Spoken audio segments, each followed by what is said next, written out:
What's up, nerds? It's your boy, the OG GM, coming to you live from the carpet here at Site B. It looks like the sun is trying to fight its way through the clouds on this lovely Tuesday morning.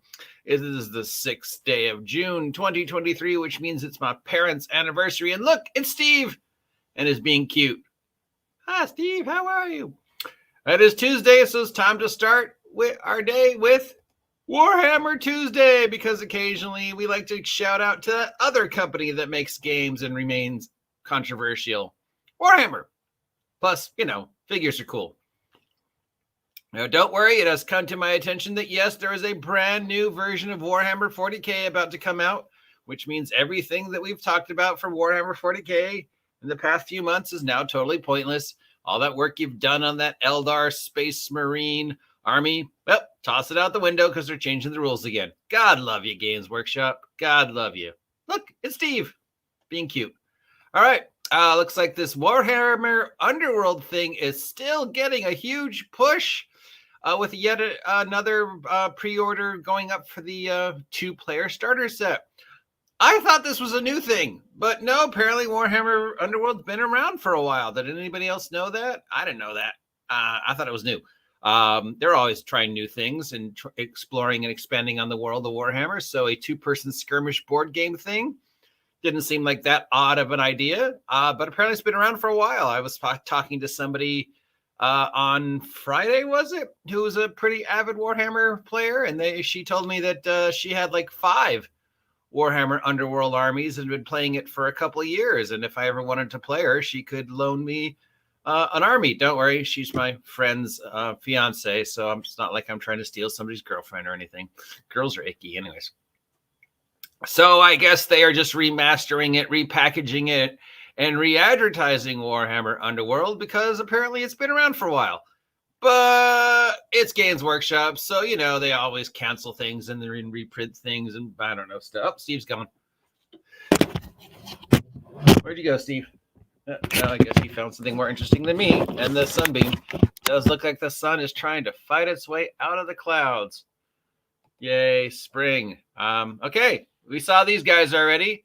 I asked my Warhammer friends, yes, I do know people who play Warhammer, what is it with Games Workshop and feet? And he said, well, the undead are just mostly animated specters and stuff, so that's why they look like animated cloaks. So either that's what's going on, or they were a huge fan of Kamen Rider Ghost, because remember the theme of Kamen Rider Ghost was basically jackets.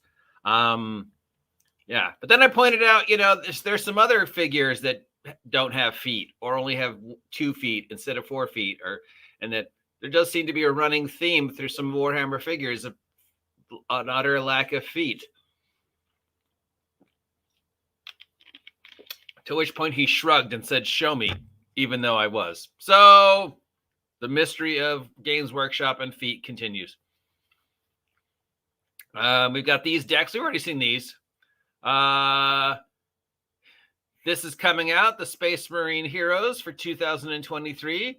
Got some pretty cool looking Space Marines, but a couple of these could be used for fantasy as well. I mean, this guy, and this is obviously no, but this guy's got a flail made of flaming skulls. That could be fantasy.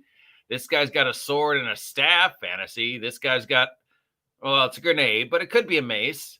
This guy, you could just, it's an organ, right? That is literally a pipe organ, right?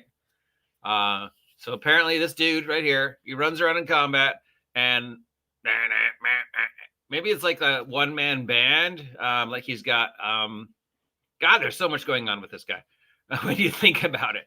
So I guess what is it? He's got those he's got pads in his boot. So every time he brings his feet down, remember those moon boot toys? Step down, puff of air, inflates a bladder, causes noise to come out of the bagpipes / pipe organ that he's got strapped to his back. Or maybe this little demon here is operating it. So it'd be step, step, step, step. Apparently, maybe he's learned some way to step appropriately to get like an actual song of some sort out of it, like Maybe I'm overthinking it, but damn, there's a lot going on with this guy. Plus, he's got a gaping maw in his chest. Can we just also acknowledge the fact that his chest has got a separate set of teeth in it? So, yeah, it's just barred to the hardcore. I don't know. Definitely a lot going on with this guy. Then we got this guy. I guess he's the commander. He's got a fly. And he's got this staff with ghosts and stuff coming out of it. And then this one guy with the two guys with the bolters who are like the most normal ones. And they're just stuck with all these guys. And they're like, dear God, what was I thinking? All right, then we got these, the Chibi Warhammer figures. These showed up last week. And oh boy, the Warhammer crowd against these guys. And that seems to be it for new stuff from Warhammer this week. So pretty slow Warhammer Tuesday. If you want to get the new revised super expanded Warhammer Underworlds starter set, pre-orders are going in now. We will do this again next Tuesday. Hopefully you're appreciating the fact that I try and cover other games besides Wizards of the Coast D&D. And if you do, let me know and consider subscribing.